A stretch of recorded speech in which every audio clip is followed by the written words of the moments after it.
Chapter 14, which is compensation of special groups. I do want to say up front that I don't want you to learn all of the statistics about CEO pay and executive pay that are in the chapter. Those change from year to year. I also don't need you to learn all of the components that are possible within CEO pay. I just want you to know the larger 5 components. If you look at the notes outlined for this week, it's pretty short. It's only 2 pages. So follow that to know what you need to know out of this chapter instead of reading all of the details in the chapter. I will, however, say that on the section about executives and CEO pay, you may have to skim through all of those statistics to find the parts that I'm asking for in the notes. Also, apologies for my voice. I have a cold again, so I'm trying to get through these videos without sounding too horrible. So let's talk about these special groups. The special groups that we're going to talk about have 2 characteristics. They tend to be strategically important to their company, meaning that the work that they do is directly related to the strategy for the company. So they often do the main work, or they're supervising people who do the main work of the organization. Their positions also tend to have built-in conflict due to incompatible demands, and that conflict can be between different groups within the organization or groups within and outside of the organization. Because of this, we often pay people in these special groups not with just base pay and benefits like we do other employees, but we often include incentives as a regular part of the way that these employees are paid because of those conflicts and the responsibilities they take on by directly implementing the strategy or supervising people who are doing that in the company. So special groups often include supervisors, top management, which also includes the CEO, boards of directors, scientists and engineers, sales personnel, and contingent workers. This first video, I'll go through all of those special groups except top management or executives, and then the second video will be on executives. So our first group is supervisors. And some of you may have been in this situation. The conflict for supervisors is that they're supervising employees who are often doing a lot of the work of the organization. So upper management really wants them to have very productive employees and is kind of pushing them to get more work output out of those employees. However, employees often balk or push back on those demands because they're often asked to do more without getting rewarded more. And that especially if you think about how companies make money, if you're more productive, they're making more money. And if you're not seeing any of that money yourself, you can see where employees can get kind of angry about those that standard being pushed higher and higher. There's also an equity issue with supervisors. Supervisors themselves are exempt employees under law, which means they're not eligible for overtime pay. However, they often are managing people, especially lower level supervisors. Their employees are non-exempt, meaning that their employees can earn time and a half overtime pay when they work more than 40 hours a week. This can be a major issue. And the book has a really good example for McDonald's where supervisors sometimes make less than the people they supervise because the supervisors are working 50 or 60 hours a week, but they can't get overtime pay. But their employees, when they do work overtime, often will get paid more than that supervisor, and that can create conflict. So you have to make sure that your supervisors are being paid more than the subordinates that they're actually supervising. So there's some strategies that organizations use to attract new supervisors, and I would say they actually use these also to retain supervisors. The most popular is that you pay the base salary to the supervisor that's at least 5 to 30% more than the highest paid subordinate that they supervise. And the higher that percentage is, the more likely it is that even if the subordinate gets a pay increase, from good performance, for example, they're not going to be close to that supervisor's pay. And the idea here too is the supervisor often is working more than 40 hours a week and is taking on a lot of responsibility and doing a lot of hard work by actually supervising employees. So you want to make sure that they're getting paid fairly as well. Another strategy is to pay supervisors for scheduled overtime. It would not require that supervisors have to be paid time and a half because supervisors are exempt by law, but you could pay them that as an organization. You could also pay them some other amount above their normal pay, or you could literally just figure out what their hourly pay would be if they only worked 40 hours a week and then just pay that amount per hour extra above 40 hours a week. The biggest trend, however, is to use variable pay, meaning some kind of incentive pay that's not necessarily consistent with the amount of overtime that supervisors are working. And the idea here is that you might be tying that variable pay to the performance of the employees they're supervising. The next group are corporate directors. These are people who are on what we call boards of directors, and they provide strategic advice to the organization on decision making. So, boards of directors kind of oversee the decisions that the top executive team, including the CEO, is making. Sometimes the CEO is the chair of the board of directors, and sometimes they're not. Um, a lot of times, boards are trying, especially now because we have a lot of research on boards. I do some research on boards even.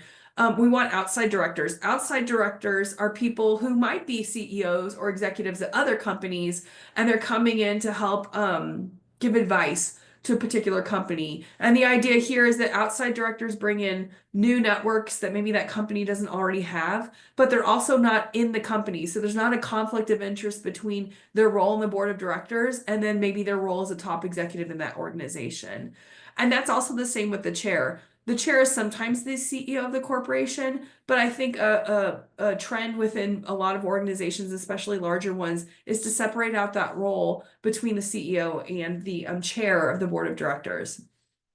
The risk in these jobs is that stockholders can sue directors over CEO pay and performance, which means that if they don't like the way a CEO is paid, usually because they're overpaid, or if the company's not performing well, they not only could sue the board of directors, they can vote out the directors at some point as well.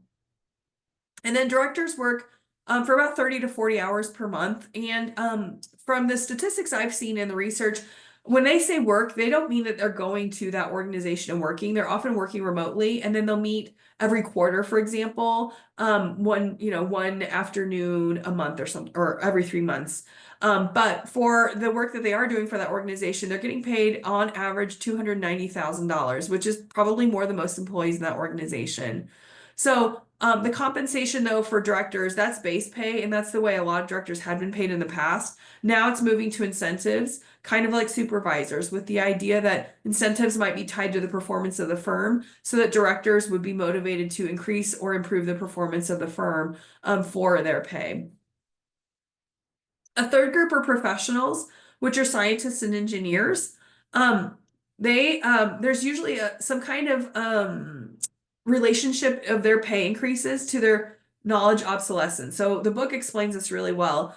At the beginning of a lot of scientists and engineers' careers, because they're professionals, what this means is they often have to have some kind of specialized education, maybe some certifications to prove that they actually know how to do whatever it is that they're being paid to do. Because of this, theoretically, when they earn their degrees, these could be people like engineers with master's degrees or people with PhDs, like faculty. It could be scientists who are working in labs, that sort of thing. So they usually have a master's or a PhD. And then that's kind of the height of their knowledge. They're an expert on that knowledge. And by going through school, they have the latest knowledge in that field. And so organizations like to hire them because they can bring that new knowledge from the field into the organization and kind of get it to be part of the processes of the organization. However, that means that as those professionals stay in their jobs, the further they get away from that education that they got to become that expert, their expertise is actually going away. It's becoming obsolete. And so their pay increases are getting smaller and smaller from year to year because of that obsolete knowledge. Now, professionals can either go back to school, they could take some time off. This is why we sometimes have sabbaticals where they can go kind of refresh their knowledge, but it does take some time. This is not something where you could do like a day-long training or even a week-long training to kind of refresh your knowledge. You actually probably have to be out in the field or be talking to experts to kind of find out how the field has changed from the time that you left school, maybe a few years ago, for example. Organizations also rely heavily on market data and pricing based pay, which also means that those who are being hired are often getting paid higher amounts than potentially people did in the past. This could create situations where newer employees who just got their degree, for example, their certification to do this job, might be getting paid higher or close to other professionals who have many more years of experience in the organization. Um, Also, because their pay increases are decreasing over time, it results in these maturity curves where kind of their pay plateaus at some point. And so a lot of organizations have created dual career ladders to help these scientists get promotions over their careers, but also to increase their pay since this maturity curve can plateau their pay. Let me show what these look like. One of these is from the book. So if you can't see this very well, this is in the book. This is showing what happens with poor, average, and high performers from the bottom to the top. In a scientist, I think this is a scientist, it might be an engineering job. But generally what happens is zero on the horizontal bar, 0 years from graduation or certification when they first got their jobs. This is when they theoretically are at the height of their knowledge. And then it goes all the way to 40 years since their degree in their career. What you can see is a lot of the poor, average, and high performers plateau out about halfway through their careers, around the 18-22 year mark. So that means their pay is not increasing for about half their career. So you can see where this is not very motivating for these professionals, especially because they have some kind of expertise that you actually need to do the work that the organization, usually that their strategy is paid to or is tied to. If their strategy is not tied to this, this could be an even bigger problem because it means like an engineer professional is not doing the main work of the organization. So it's not really the focus of the way that they pay their employees in their organization. So one way the organizations deal with this is creating a dual career ladder. Here was a good picture I found on Google of an example of a dual career ladder. These are for some kind of professional, or they can be engineers, some kind of specialist that has an expertise. They can go one of two ways in their careers. So they start out as a junior staff member, and then they go into a senior staff role, which is usually still related to their expertise. And then from there, over their careers, they can choose to go on a managerial route on the left side, or they can go on a technical professional route on the right side. The managerial route would mean that they're going to supervise people and projects.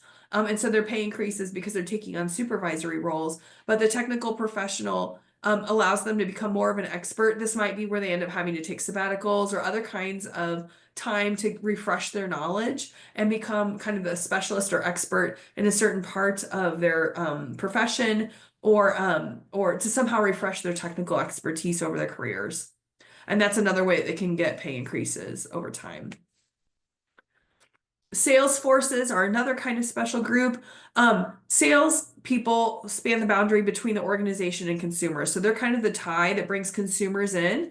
They help find clients and develop those relationships. Sales can be outsourced. If they're kept in-house, the company may use inside and outside sales reps together. So salespeople can be under a lot of pressure if they're in-house or outside just to make sales. But what their position is within the organization depends on how the organization's strategy looks at the sales force itself, whether it should be kind of outsourced or if it should be part of the company itself. Outside reps usually are more autonomous because they're not within the organization. So they require individuals with high initiative who work unsupervised for extended periods of time. So you really need people who are very good self-managers if you're going to have outside reps. Because of that, they're much more reliant on incentive payments tied to individual performance, with the idea that if you are a self-starter or if you can manage yourself well, you should be able to perform pretty well and make a lot of sales, and so your pay will increase. If you're not good at that, you won't make many sales, and eventually you'll probably leave that profession because you won't be making the kind of money that you expected to make. As a salesperson's ability becomes more important, the size of that incentive component can rise, so that when someone becomes like a senior sales associate, for example, or someone who manages other people and teaches them how to do sales, you can actually increase that incentive payment because they're really good at getting you sales, and you want to incentivize them to get you more sales because they're actually doing better usually than other people in the sales force. So these are kind of your top performers. When you're designing a sales compensation plan, you have to think about the people that you're hiring, because they have to be pretty autonomous and good self-managers. That the nature of the people that you hire dictates the primary focus of your compensation. If you're going to keep it in-house, you may not have as so much autonomy, and so you can have more base pay and maybe fewer incentives. But if you're going to outsource it, those people have to be good self-starters and self-managers. You might increase the incentives and have a smaller base pay. When sales patterns change, so for example, when a product or service has been out in the market for some time and maybe it's becoming obsolete, or there are better products that are kind of new technology is changing the way that people are buying that product, companies have to adapt their compensation accordingly, because the sales will not be as large, but it has nothing to do with how your sales force is performing. It's about the product itself and the changes in the market for that product. A lot of pay for sales forces is based on external market data. So what are competitors doing? How are they paying their employees in terms of base pay and incentives? And then the economic environment can also affect the structure of your pay package. If you have an environment where maybe you're in a recession, you might increase your base pay so people can at least make a living when you know that sales aren't going to be very good. So those incentives might not be very motivating. But like right now, we have a very good economy in the US. You might actually want to increase your incentives then because people might be able to make some very good sales and make a very good paycheck then. And then the nature of the product or service sold can influence the design of the system. If it's something that people only need to buy one time and it should last for some time, you might have more incentives for those sales, but also have some kind of base pay because eventually that market will be saturated. But if it's something like a service that you can provide every week or every month more regularly, you might actually just increase the base pay because they're not going to sell more of it if it's something that's regularly bought. But they know that the sales will continue on into the future because people will be regularly buying that product or service.